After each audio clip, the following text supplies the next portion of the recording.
옆에 분 한 분 인사하도록 하겠습니다. 잘 나오셨습니다. 큰 은혜 받으십시오. 새로운 한 달을 맞이했습니다. 이 2월 한 달에도 주와 늘 함께 더 가까이 갈 수 있는 은혜의 우리 귀한 믿음의 성도님들 되기를 주의 이름으로 간절히 축복합니다. 다시 한번 인사합니다. 2월 한 달도 승리하십시오.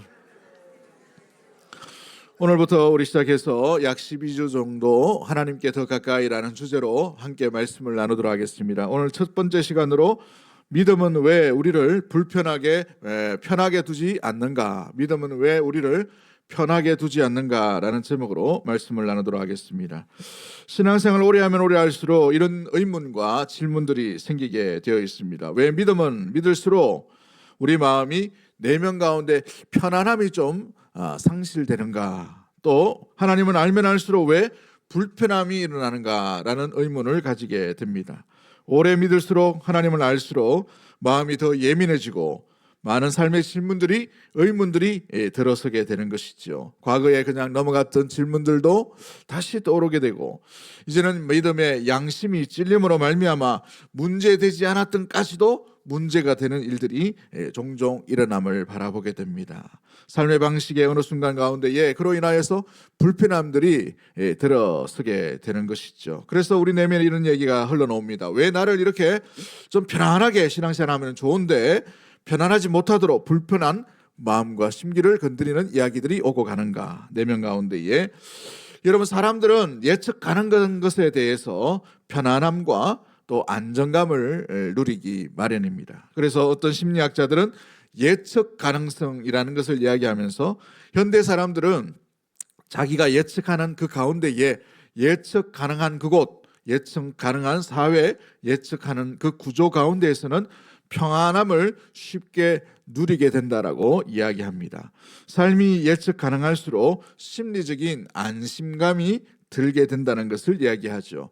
그래서 사람들은 나이가 들면 들수록 익숙한 것에 더욱더 선호함을 보게 됩니다. 변화보다는 반복적이지만 그러나 뭔가 변하지 않는 안정감을 쉽게 얻게 되는 것이죠.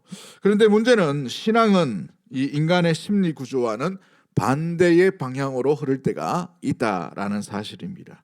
은혜는 인간을 안정감을 주시기 위해 은혜를 주시는 것이 아니라 그리스도를 온전히 따르도록 은혜를 베푸신다는 거예요. 할렐루야. 이해가 되시죠? 신앙은, 믿음이란 것은 우리에게 안정감을 주시기 위해 우리에게 은혜를 베푸시는 것이 아니에요. 그것도 물론 주시는 선물이지만 거기에서 누구를 따르도록? 예수 그리스도를 따르도록 우리에게 은혜를 주시는 것입니다. 그러기에 우리가 안정감을 들기 위해, 우리가 안정적인 삶을 살기 위해 예수님을 믿는다는 것은 출발부터 어떻게 됐다는 거예요? 잘못된 기대를 가지고 나아갈 때가 있는 것입니다. 하나님은 우리의 평안과 평강에도 관심이 있으시지만 결국은 생명의 주인이신 예수 그리스도를 따르도록 우리에게 은혜 베풀어 주시는 줄 믿습니다. 그 귀한 방향과 목적을 잃어버리면 때로는 우리의 인생 가운데에 있는 이 환경에서 주어지는 안정감에 심취할 때가 있게 됩니다. 그럴 때마다 예수님이 이 변화산상 가운데에서 이 아름다운 형체로, 형언할 수 없는 형체로 바뀌실 때에 베드로의 이 연약함 고백이 있죠. 주여, 여기가 뭐하니? 좁사오니 초막 셋을 짚고 우리가 거주할 수 있도록 하게 해달라고 예수님께 무엇을 부탁하는지도 모르게 그렇게 부탁하고 있는 연약한 베드로를 만나게 되는 것입니다. 성경을 잠깐 우리가 묵상하다 보면 하나님은 믿음의 사람을 평안한 가운데 두신 것이 아니라 평안한 가운데서 불러내시는 하나님을 종종 만날 때가 있어요. 믿음의 조상들을 한번 잘 보십시오. 갈대아 우르에서 잘 살고 있던 아브라함을 어떻게 하셨습니까? 일방적으로 불러내셨어요. 잘 사는 것도 아닌 가나안 땅으로 3천 몇백 킬로가 떨어진 그곳으로 불러내시는 것을 보게 되죠. 그곳에서 잘 살고 정착을 하고 이제 3대 정도의 머무는 귀한 정착의 삶을 살고 있던 이 가정을 다시 어디로 내리십니까? 애굽으로 내리셔요. 야곱과 야곱의 자녀인 12자녀 약 70명을 애굽으로 내리신 것을 보게 됩니다. 선진 문묘를 만끽하려고 그곳으로 부르신 것이 아니에요. 그곳에 있다가 약 400년 동안 살게 하셨다가 또 어디로 부르십니까? 다시 거친 동네인 약속의 땅인 가나안 땅으로 다시 인도해 가시는 것을 보게 되죠. 여러분, 다윗도 한번 보십시오. 다윗은 그냥 혼자 잘 살던 사람이에요. 어릴 때에 목동으로 살던 사람입니다. 목동으로 그냥 내버려 두시면 좋은데, 그러면 자기 생활 평안하게 양치기 하다가 살다가 죽으면 돼요. 그런데 그 양치기를 기어이 찾아가셔가지고, 그것도 아버지가 멀리 보냈는데 데리고 오라 해가지고 뭘 부어버립니까? 기름을 부어버려요. 기름 부어가지고 왕으로 세웁니다. 왕으로 세웠으면 왕답게 뭔가 좋은 일이 일어나야 되는데, 기름 붓고 난 뒤에부터 어떤 일이 일어납니까? 왕에게 미움과 시기를 당해서 10여 년 동안 도망자의 신세를 지게 되는 그 모습들이 다윗의 일생이지 않습니까? 예수님의 제자를 한번 잘 보십시오. 예수님의 제자들도 평안하게 자기 삶을 잘 살던 사람이었습니다. 베드로 같은 경우에는 자기가 선단을 가지고 있었어요. 배를 가지고 있었다는 것은 그래도 좀 사는 집입니다. 그러기에 자기의 삶을 살아가는 그 사람을 기어이 갈릴리 호숫가에서 예수님을 만나시고 예수님께서 그를 또 부르셔요. 사람을 낚는 어부가 되게 하리라. 뭔 이야기인지 모르겠지만 주님을 따랐습니다.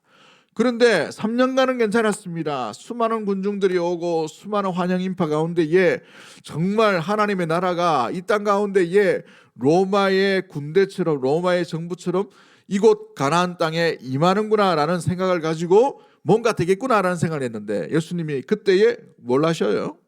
십자가에 달려 죽으십니다. 스스로 달리시는 것을 보게 돼요. 그러고 난 뒤에부터 이 제자들의 삶이 어떻게 됩니까? 도망자의 신세를 가시죠. 괴롭움과 또 때로는 어떤 사람들은 죽임을 당하고 고통 속에 살아가는 제자의 삶을 살아가도록 이렇게 하셨다라는 사실입니다. 여러분, 이것은 우연이 아니에요. 믿음의 본질 자체가 안정감에 있다는 것은 착각입니다. 주님은 주님 안에 있을 때 평안과 평강도 주시지만 거기에만 머물리는 것이 다가 아니라는 사실이죠. 평안과 평강과 안정감이 아니라 주님은 관계의 이동으로 주님 앞에 더 가까이 가기 위해서 주님은 우리에게 때로는 불편함을 주실 때가 있다라는 사실이죠. 아브라함이 갈대아 우르에 살았다면 하나님의 음성과 하나님의 인도하심과 하나님의 역사와 하나님의 능력과 하나님의 주인 되심과 하나님의 이 모든 천지 만물을 주관하시는 약속의 언약의 하나님임을 잃어버리고 만날 수도 없는 상황이에요. 하나님께서 다윗을 만나주지 않으셨으면 다윗 역시도 하나님의 때에 하나님의 나라가 어떻게 임할지를 알지 못하게 되는 것을 보게 되지요. 그러므로 오늘 우리가 기억해야 될 것은, 신앙은 안정감과 평안에 있는 것이 아니라 주님 안에, 주님과 함께, 주님과 더 가까이 가는, 주님을 따르도록 우리를 부르신다는 사실을 잊지 않는 우리 사랑하는 대구동성의 모든 가족들이 되기를 주 이름으로 간절히 축복합니다. 그러할 때에 우리가 자칫 잘못해서 잃어버리고 놓칠 부분들이 담겨져 있어요. 오늘 히브리서 2장 1절 말씀은 이 말씀을 우리에게 주시는 교훈입니다. 우리가 흘러 뭐하지 않도록 하라라고 되어 있어요. 떠내려가지 않도록 하라라고 되어 있어요. 어디에서요? 들은 말씀에 대해서, 복음에 대해서, 주의 생명의 말씀에 대해서 흘러가지 않도록, 흘러 떠내려가지 않는 삶을 살아가도록 유념할 것을 명령하고 있는 것이죠. 이 말씀은 무엇보다도 예수님을 알지 못하는 사람에게 주신 말씀이 아니에요. 이미 들은 말씀, 이미 알고 있는 말씀, 이미 복음을 듣고 깨달아 있는 사람들을 향한 주님의 말씀이라는 사실이죠. 문제는 믿지 않아서가 아니라 너무 익숙해진 나머지 주님과의 관계 가운데에서 밀접함이 아니라 그저 그렇게 살아왔던 신앙의 연수대로 우리가 너무 익숙한 가운데 그함에 문제가 발생하게 되는 것이죠. 나도 모르게 흘러 떠내려 가고 있는 상황을 나 역시도 발견하지 못하게 되는 현재의 상태의 모습은 아닌지, 우리 자신이 이 2026년도 주와 함께 주 안에서 주께 더 가까이 가는 이 귀한 삶 가운데 다시 한번 점검해 볼 수 있는 은혜의 우리 귀한 믿음의 모든 가족들이 되기를 주의 이름으로 간절히 축복합니다. 우리가 고민하고 생각해 봐야 될 첫 번째의 질문이 뭐냐면, 믿음의 가장 큰 위기가 뭐냐? 믿음의 가장 큰 위기는 무너지는 것이 아니에요. 오히려 미끄러짐입니다. 미끄러짐. 떨어져 나가는 것을 얘기합니다. 오늘 본문에서 이 1절 말씀 가운데 우리가 흘러 떠내려가지 않도록 하라라는 이 흘러 내려가다라는 단어가 있죠. 헬라어 단어로 보면 파라레인이라고 이렇게 되어 있습니다. 서서히 무너져가고 서서히 밀려가는 상태를 얘기합니다.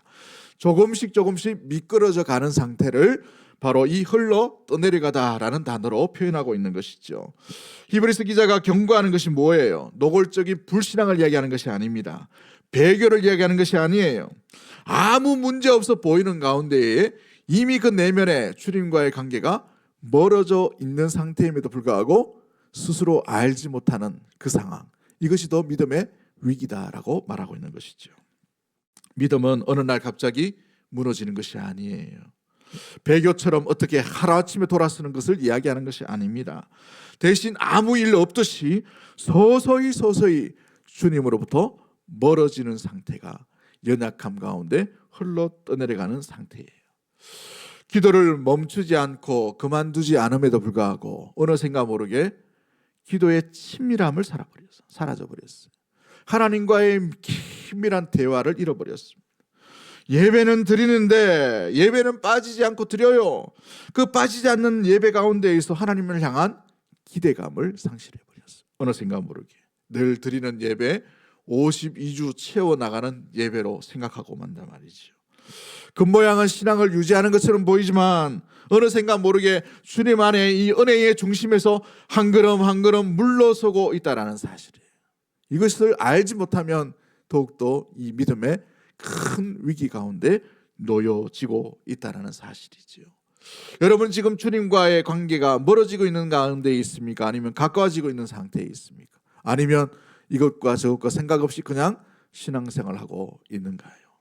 혹시 우리의 삶이, 우리의 신앙이, 우리의 믿음이 흘러 떠내려 가고 있는 것은 아닌지 우리 자신을 생각을, 우리 내면을 다시 한번 돌아보며 나아갈 수 있는 은혜의 우리 귀한 믿음의 모든 가족들이 되었으면 좋겠습니다. 이것이 가장 신앙의 위기라는 사실이죠. 문제가 전혀 없어 보여요. 겉으로 보기에는 겉모양 보면 멀쩡해 보입니다. 그러나 그 내면에 자신과 하나님만은 아는 것이죠. 멀어지고 있는지 가까워지고 있는지. 이야말로 정말 위기 가운데, 위험 가운데 있는 상태이죠. 예배는 늘 드렸습니다. 그러나 예배 가운데 주님을 만나지 않음에 대해서 심각하게 생각하지 않아요. 예배는 주님께 드리는 것입니다. 사람을 만나기 위해 오는 것이 아니에요. 우리가 이 예배 이후에 교제를 하지만 예배의 가장 중심은 하나님을 만나야 됩니다. 말씀으로도 찬양으로도 기도로도 하나님을 만나지 못하고 이 자리에 있음에도 불구하고 하나님을 만나지 못하는 그 가운데에서 그냥 떠나면 위기인데도 불구하고 우리는 아무렇지도 않게 예배를 드리고 있는 것은 아닌지, 그 예배 드림 가운데 하나님을 만나야 되는데 그 만남에 긴장감이 없이 혹시 예배 드리고 있는 것은 아닌지, 여러분 앞에 설 때에는 두렵고 떨림으로 서야 돼요. 예배 자리도 마찬가지입니다. 두렵고 떨림으로 예배를 드리셔야 돼요. 누구를 만나기 때문에? 하나님을 만나기 때문에. 주의 음성이 들릴 때도 마찬가지입니다. 우리의 마음의 문을 열고 우리의 밭이 이 내면 가운데 기경되어 있는 상태로 나가야 됨에도 불구하고 허겁지겁 나오다 보니, 아니면 준비되지 못한 마음이다 보니 모양과 형태는 똑같이 예배드리는 것처럼 보이지만 내면에 쌓이지 아니하고 자라지 아니하고 묵상되지 못하고 무엇보다 걸러지지 못한 그 내면의 말씀 가운데에, 그러므로 말씀이 온전히 자라갈 틈을 잃어버린 그 상태 가운데 말씀이 부딪히고 말씀 가운데 거하고 말씀과 함께 살아가야 되는데 말씀을 놓쳐버려요. 말씀을 잃어버려요. 말씀에 대한 심각한 고민도 하지 않습니다. 말씀을 살기 위해 몸부림치는 삶의 어떤 도전도 잃어버려요. 그런 긴장감 없이 드리다 보니 52주 드렸던 예배 가운데 하나님을 만난 순간을 손꼽아 기다릴 수도 없고 언젠가 하나님을 잃어버린 상태로 예배드리고 있는 것은 아닌지 우리 자신을 한번 점검해 보아야 하는 것이지요. 말씀을 늘 읽고 묵상을 합니다만 말씀을 알지만 말씀 가운데의 삶의 흔들림이 전혀 없어요. 말씀이 우리의 속 가운데의 관절과 골수를 찔러 쪼개기까지 우리 내면을 알고 분석하시고 깨닫게 하시고 알게 하시고 깨닫게 하심으로 말미암아 죄를 떠나가게 하시고 은혜 가운데 믿음 가운데 살도록 하시는데 우리가 너무 많은 방어박을 쳐버립니다. 그럴듯하게 말씀을 읽는데 반응이 없어요. 말씀을 읽는데 깊이 우리 내면까지 온전히 모시지를 못하고 있단 말이죠. 그래서 머리에만 자꾸 말씀이 쌓여요. 그러다 보니 말씀이 머리에다 머물다 보니 어떻게 됩니까? 말씀이 우리 안에서 우리 내면 가운데에 변함과 회복과 주를 따름이 없이 알고는 있는 거예요. 이성적으로 알고 있다 보니 몸이 따라가지 않아요. 그리스도를 따르는 몸이 되어야 되는데 그리스도를 따르는 머리와 생각만 되는 것이죠. 생각은 이미 십자가를 져요. 생각은 이미 그리스도를 따라갑니다. 그러나 몸인 여기 그대로 머물러 있는, 그럼에도 불구하고 아무런 불편함이 없이 평안한 상태로 예배 드리고 말씀을 들으며 말씀을 읽고 말씀 가운데 거하는 것은 아닌지 우리 자신을 점검해 봐야 됩니다. 기도는 늘 하지만 어느샌가 모르게 이제 이 정도면 되었다라는 생각이 들어요. 기도하지 않아도 된다. 기도에 간절함이 없어요. 기도의 자리는 늘 지킵니다마는 사모함이 없어요. 간절함이 없이 주님 앞에 기도하다 보니 그 기도 속에 우리의 혼을 담지 않고 우리의 마음을 담지 않고 우리의 내면을 담지 않고 우리의 중심을 담지 않는 기도 가운데에 드리고 있는 모습은 아닌지 우리 자신을 한번 점검해 보았으면 좋겠어요. 존 칼빈은 히브리서 주석에서 이렇게 말합니다. 신앙은 가만두면 유지되는 것이 아니라 붙들지 않으면 반드시 하나님에게서 멀어진다. 뭐 하지 않으면요? 붙들지 않으면 하나님께로 멀어질 수밖에 없어요. 한번 따라하겠습니다. 붙들지 않으면 흘러갑니다. 붙들지 않으면 멀어집니다. 할렐루야. 이 믿음의 귀한 아버지 하나님의 주시는 그 귀한 모습들을, 이 메시지를 들으면서 우리가 흘러 떠나가지 않도록 하기 위해 주님께서 우리를 붙드심 가운데 우리 역시도 주님을 붙들 수 있는 은혜의 귀한 믿음의 모습들이 되기를 주의 이름으로 간절히 축복합니다. 두 번째 모습은 무엇이냐면 하나님은 왜 우리의 안정에 대해서 방해를 하시는 것처럼 보일까? 중요한 질문이 나오죠. 왜 하나님은 그냥 이 정도면 괜찮은 것 아닌가? 우리 생각에 그죠? 이 정도 헌신하고 이 정도 예배드리고 이 정도 기도하고 이 정도 봉사하면 나만큼 좀 된 사람은 누가 있을까? 이 정도 도덕적이면 되지 않을까라는 우리의 안정감 속에 있는 생각과 마음을 주님께서 방해하신다는 말이에요. 여러분 보십시오. 신앙은 철저히 주의 중심 가운데 나가는 것이 이 신앙인 것이죠. 신앙은 나부터 시작되는 것이 아니라 주님으로부터 시작되는 줄 믿습니다. 그렇게 주님이 주셔야만 우리가 믿음 가운데 나아가게 되는 것입니다. 주님은 왜 우리의 신앙의 안정감을 자꾸 흔드시는 것처럼 보일까? 이 불편한 진리 가운데, 불편한 모습들 가운데에 성경은 우리에게 분명히 말씀해 주고 있어요. 하나님은 우리의 평안보다 우리와 하나님과의 거리를 더 중요하게 여기신 거예요. 우리가 평안한다라고 하는 착각 속에 언젠가 모르게 하나님으로부터 멀어지고 있는 순간에 하나님은 개입하셔요. 하나님은 질투하시는 하나님이십니다. 우리와 하나님과의 관계에 뭔가 놓여져 있거나 그로 인하여서 하나님과의 관계가 멀어져 있으면 그 사이에 개입하기를 원하시죠. 이스라엘 백성들이 어느샌가 구원의 하나님을 잃어버리고 바알과 아세라 신을 그들 삶의 중심으로 자꾸 데리고 오는 것을 보게 되죠. 하나님은 내버려 두지 않습니다. 그 가운데 개입하셔요. 대제사장을 통해서 또 선지자를 통해서 말씀으로 기적으로 개입하셔서 그 안정감 가운데 놓여 있는 사람들을 흔드시는 것을 보게 돼요. 우리 삶도 마찬가지입니다. 어느샌가 모르게 하나님 없어도 되는 것처럼 하나님 없어도 하나님 잠깐 여기 계시고 내 삶 가운데 평안한 가운데 이 정도면 됐지라는 그 삶에 하나님은 불편해하셔요. 불편해하시며 불편하신 뿐만 아니라 질투하시는 하나님입니다. 어떤 이들은 돈이 쌓여져 갈 때 돈 벌을 바라보면서 안정감을 누릴 때가 있어요. 하나님 그 사이에 개입하기를 원하셔요. 우리의 건강, 우리의 어떤 이 육체의 질병이 없이 건강할 때에 안정감이 있고 평안하다고 생각할 때 건강 가운데 하나님은 개입하기를 원하셔요. 우리가 자녀를 바라볼 때 자녀가 좀 아름답게 뭔가 이루어져 가고 되어져 가는 것처럼 보일 때 그 사이를 개입하시면서 우리 사회생활이 뭔가 안정감을 잃고 여기에 안주하려고 할 때에 여기에 머물므로 하나님 없어도 되는 것처럼 행동하고 살아가려고 하고 몸부림치는 그 신앙 생활에 흉내를 내고 할 때에 그 속에 하나님은 개입하기를 원하셔요. 하나님은 질투하시는 하나님이기 때문에 그렇죠. 여러분, 믿음은 평안한 상태를 유지하는 것이 아니라 하나님과 더 어떤 관계를 가지는가, 관계의 방향에 무엇보다도 초점과 중요도가 있다는 것을 말씀해 주고 있는 것이죠. 야고보 사도는 그래서 이렇게 말합니다. 하나님을 가까이 하라. 그리하면 너희를 어떻게 하신다고 해야 돼요? 가까이 하시리라. 하나님은 이미 우리 안에 거하시는 줄 믿습니다. 그러나 우리 안에 거하시는 하나님을 더 가까이 하기 위해서 우리가 어떻게 해야 되나요? 우리의 마음의 문을 열고 우리의 생각의 문을 열고 우리의 선택의 모든 방향들을 열고 주님을 모셔드려야 돼요.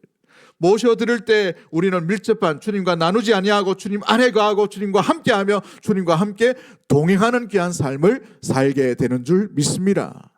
그러기에 하나님을 가까이 하는 그 몸부림 가운데에 주님 역시도 우리 안에 주님 자신을 보여주시는 놀라운 은혜의 하나님으로 만날 수 있게 되는 줄 믿습니다. 그래서 여기서 가까이 하다라는 말은요, 엔지 사테라는 헬라어를 쓰는데, 엔지 사테라는 말은 뭐냐면 그냥 감정적인 친밀감만을 이야기하는 것이 아니라 방향을 바꾸는 거예요. 방향을 바꾸는 거. 그동안 하나님 없어도 평안하고 잘 되었어요.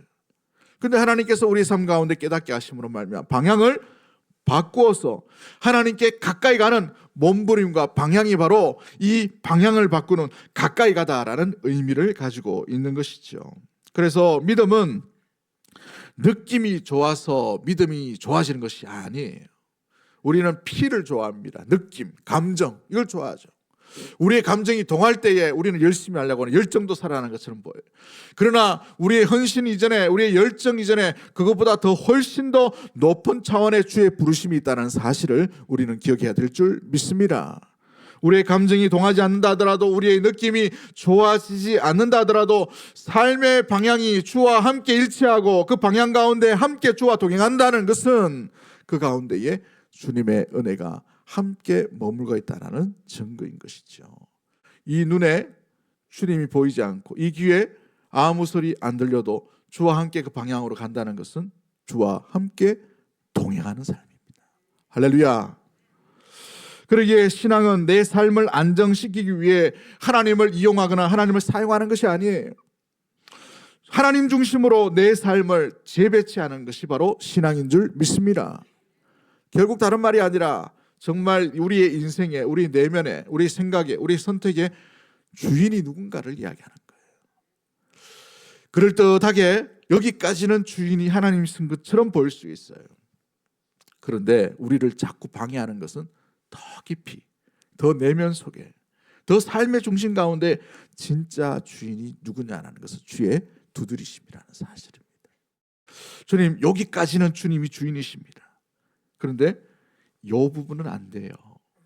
내 자존심은 안 됩니다, 주님. 내 요 물질은 요건 안 돼요.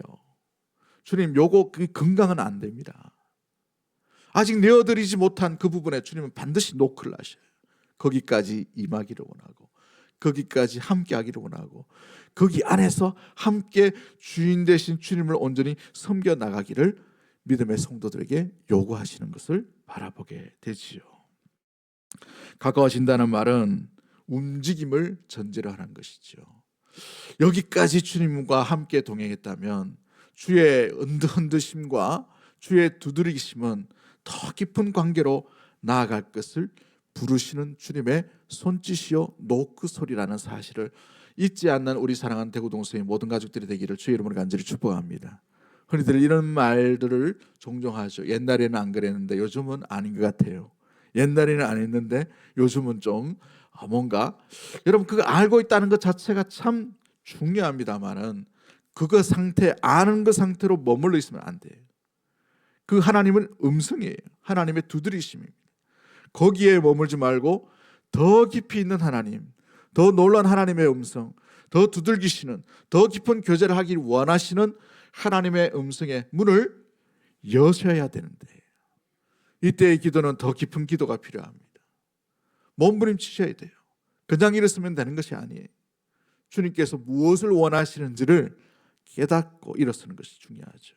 알미 중요한 거고, 또 암 가운데에 주님께서 우리 가운데에 무엇을 원하시는지를 인식하고 느끼며 깨닫는 그 순간이 필요한 것입니다. 얕은 기도, 얕은 신앙, 지금까지 해왔던 그 신앙에 만족하지 말고 더 깊이 부르시는 주의 음성에 우리의 내면과 우리의 영혼을 열고 주님을 맞이할 수 있는 은혜에 주를 더 가까이 할 수 있는 사랑하는 대구동성의 모든 가족들이 되기를 주의 이름으로 간절히 축복합니다. 마지막 세 번째로 우리가 기억해야 될 것은 이 불편함이 결국은 어디로 이끄시냐 하는 것이죠. 결국은 십자가를 향해 그리스도를 따르도록 우리를 부르시고 있다는 사실입니다. 보통 우리가 불편함이 일어날 때 이걸 문제로 삼을 때가 많죠.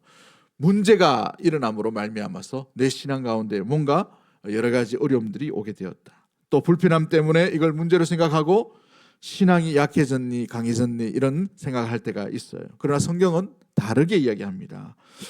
다윗의 한번 고백을 보시면은 시편 42편 5절 말씀에 이런 말씀이 있어요. 내 영혼아 내가 어찌하여 낙심하며 어찌하여 내 속에서 불안해하는가. 너는 하나님께 소망을 두라. 그가 나타나 도우심으로 말미암아 내가 여전히 뭐하리로다? 찬송하리로다 라고 말합니다. 다윗은 자신의 불안을 제거하지 않았습니다. 대신 방향을 다시 설정하는 것을 보게 되죠. 방향을 바꾸는 것을 보게 됩니다. 불편함은 하나님이 멀어졌다는 증거가 아니라 하나님이 다시 나를 더 깊은 관계로 부르시고 있다는 사실이에요. 그 더 깊은 관계의 속이 무엇이에요? 단순히 우리의 신앙의 성숙일까요? 우리의 도덕적인 삶이 더 나아지는 것을 얘기할까요? 주님은 우리 말씀 가운데에 도덕적인 삶을 살라고 제자를 부르신 것이 아니에요. 믿음의 성도와 교회를 세워두신 것이 아닙니다. 여러분 어찌 보면 도덕적인 삶은 사회적인 삶을 살아가는 사람들에게도 동일하게 나타나는 삶일 수 있어요. 우리 주님이 원하시는 단계, 원하시는 수준, 원하심의 이끔의 그 관계는 십자가까지예요. 할렐루야. 그러므로 말미암아 주를 따르느냐 주를 따르지 않느냐 그 관계 가운데 나가도록 우리 주님께서 부르시고 있다는 사실이지요. 여러분 우리가 신앙생활 할 때 단순히 더 성숙한 사람, 더 좋은 사람, 더 도덕적인 사람, 더 예쁜 사람, 더 마음씨 고운 사람을 요구하는 것이 아니라 주의 십자가를 져는 과연 십자가까지 짊어지고 나갈 수 있느냐 거기까지 부르시는 하나님이라는 사실이에요. 할렐루야. 사랑하는 성도 여러분, 그 목적지가 어디예요? 십자가라는 사실. 마태복음 16장 24절 말씀에 뭐라고 되어 있습니까? 우리 다 같이 한번 읽어볼까요? 마태복음 16장 24절 같이 봅니다. 시작.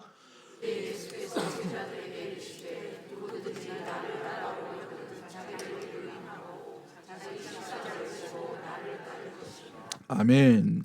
자기를 부인하고 자기 십자가를 팽개치고 나를 따르라는 것이 아니에요.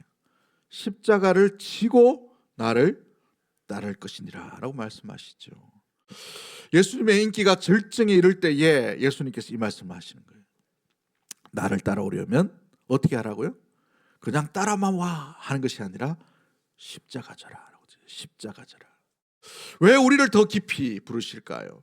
왜 깊이 우리를 불편하게 말씀 가운데 그냥 좀 편안하게 살면 안 됩니까? 나 이 정도 됐으면 좀 편안하게 살때도 됐고 주님 내가 할 만큼 했다고 생각되는데 왜 주님은 마음을 두드리십니까? 왜 생각을 두드리셔요? 왜 우리의 삶을 흔드십니까? 흔드는 이유가 뭐예요? 주의 십자가 지라는 거예요. 그렇다면 반대로 말하면 우리가 뭘 하고 있다는 것입니까?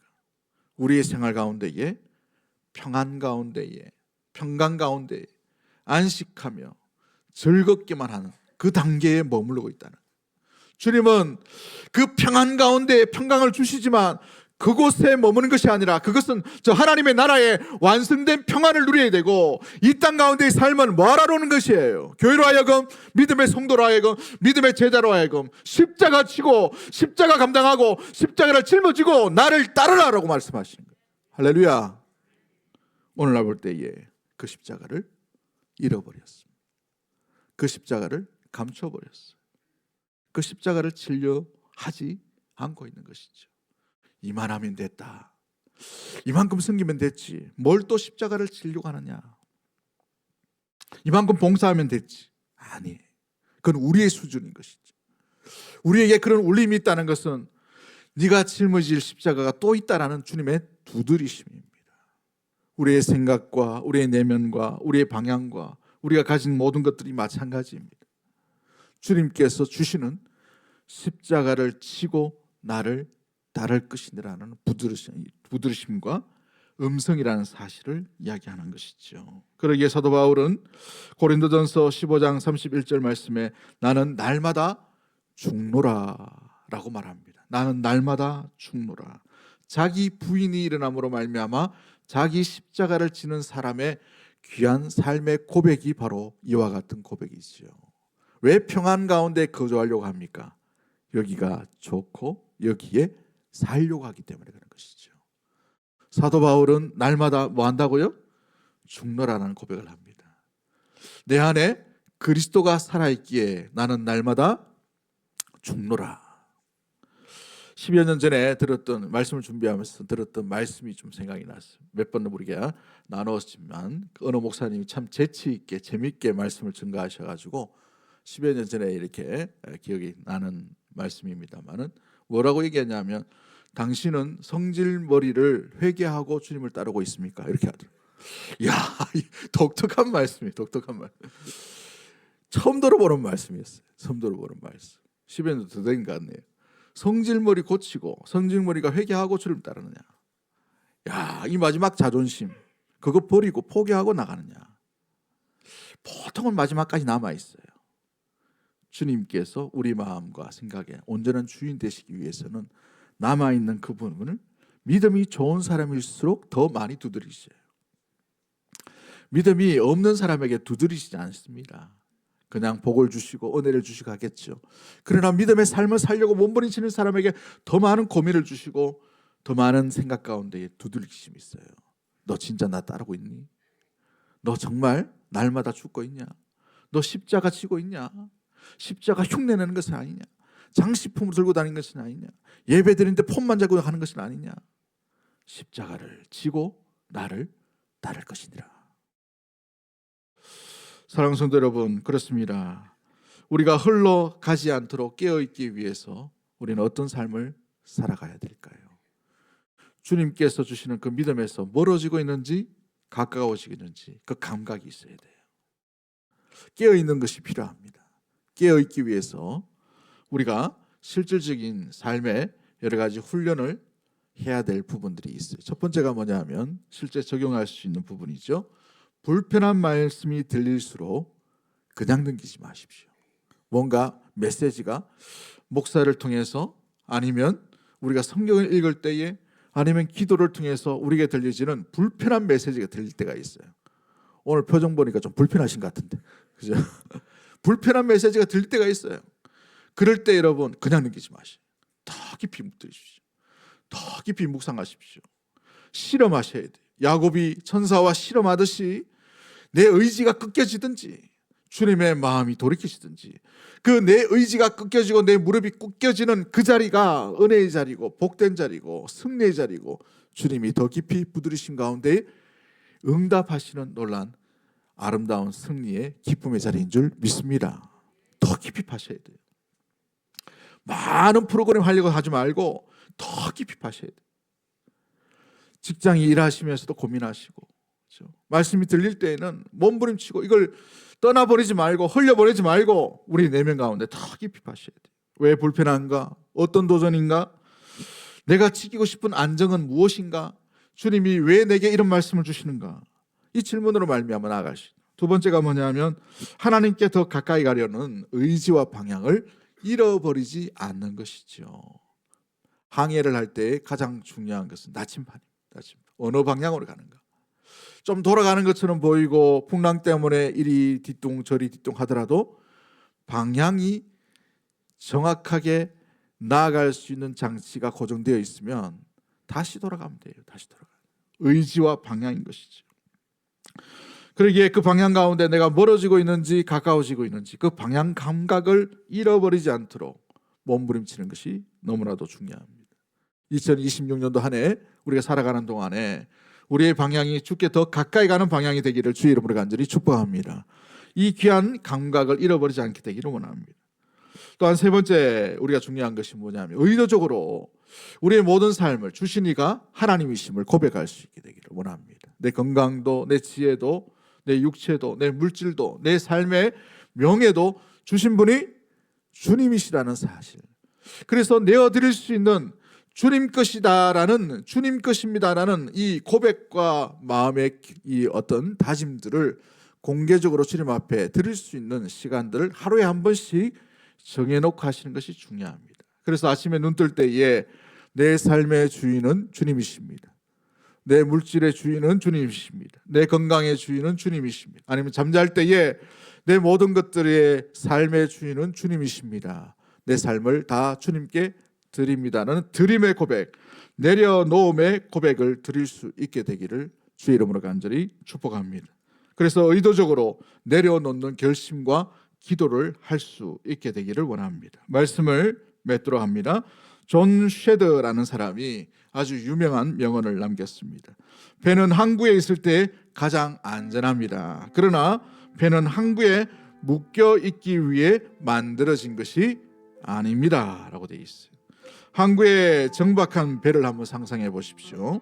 파도도 없고 거친 바람도 불지 않습니다. 배는 고요함 속에 안식을 누린 듯합니다. 그러나 그 안락함 속에는 무서운 대가를 치르게 되어 있죠. 항구에 너무 오래 머문 배의 밑바닥에는 어떻습니까? 온통 따개비와 해조류들이 달라붙게 되어 있어요. 엔진은 기름이 굳어서 녹이 슬게 되어 있고 선체는 부식이 되는 그로 인하여서 정작 항해할 만한 그 길 가운데 쓸모없는 배가 되어버립니다. 고철 덩어리가 되어버린 것이죠. 우리 신앙도 마찬가지입니다. 우리가 겉으로 갈망하는 문제없는 삶, 평안한 신앙생활, 사실은 영적인 따개비가 붙고 있는 상태일 수가 있다라는 사실이죠. 믿음의 야성을 잃어버리고 복음의 엔진이 꺼져버린 채 그저 종교라는 항구의 밧줄에 매여 안주하고 있는 것은 아닌지 우리 자신의 삶을 한번 점검해 봤으면 좋겠습니다. 그래서 하나님은 때때로 우리 인생에 거센 바람을 불어 일으키십니다. 우리가 메어둔 안락함의 밧줄을 끊으시고 우리를 다시 거친 바다에서도 능히 그 항해를 감당할 수 있는 귀한 삶을 살아갈 수 있도록 우리를 부르신다는 사실이 충분하게 감당할 수 있도록 주께서 안전하게 안전장치가 주님 안에 있는 줄 믿습니다.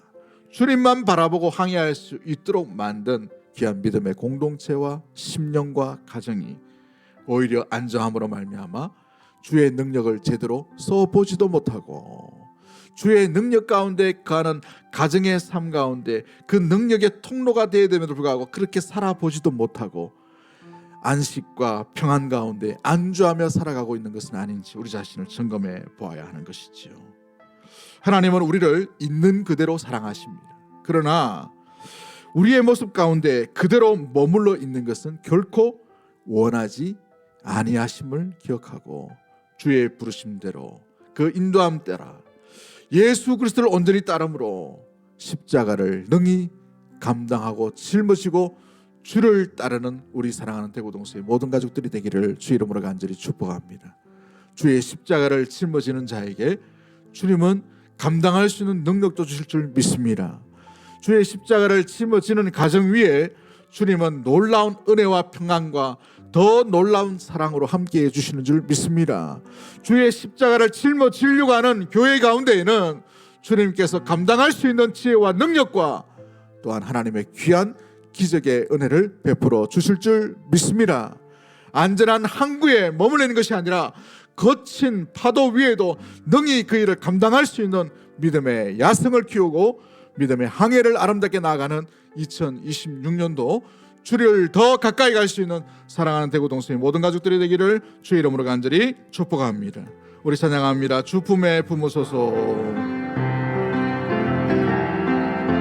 주 품에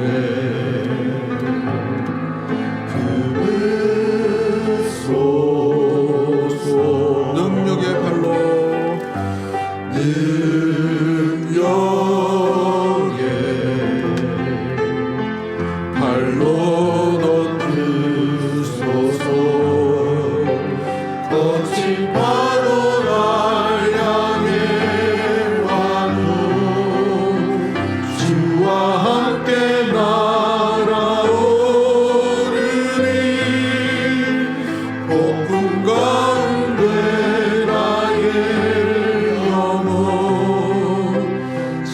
잠잠하게 주를 보리라. 주님 안에 나가니 주님 안에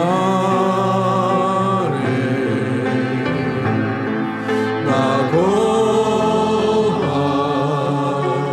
능력의 주 능력 주님 나 잠잠히 믿네 나 잠잠히 믿네 거친 파도 날 향해 와도 주와 함께 날아오르리 폭풍 가운데 나의 영혼 잠잠하게 주를 보리라. 우리 이 시간에 합심해서 한번 기도하기를 원합니다.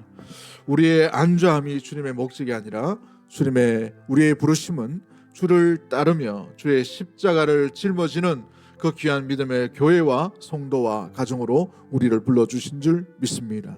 주의 부르심 따라 우리의 방향이 그 십자가까지 나갈 수 있도록 주님 인도하여 주옵시고, 불필요한 말씀 가운데 우리를 부르시는 주님 앞에 더 깊은 교제와 더 깊은 묵상과 더 깊은 엎드림으로 말미암아 주의 뜻을 온전히 감당하며 주의 뜻을 붙들고 주께 더 가까이 갈 수 있는 믿음의 우리 2026년도 믿음의 삶이 될 수 있도록 주여 우리의 가정과 우리의 심령과 우리 교회가 주를 향하게 하시고 주께 더 가까이 나아갈 수 있는, 주와 멀리 떨어져 있는 인생이 아니라 주의 가까이 붙어서 주의 십자가를 짊어짐으로 말미암아 능히 감당할 수 있는 능력과 지혜와 주의 크신 은혜가 임할 수 있는 복된 통로로 마음껏 쓰임받게 해달라고 우리 교회와 가정과 자기 자신을 두고 주여 한번 외치고 동성으로 합심해서 한번 기도하며 나가도록 하겠습니다.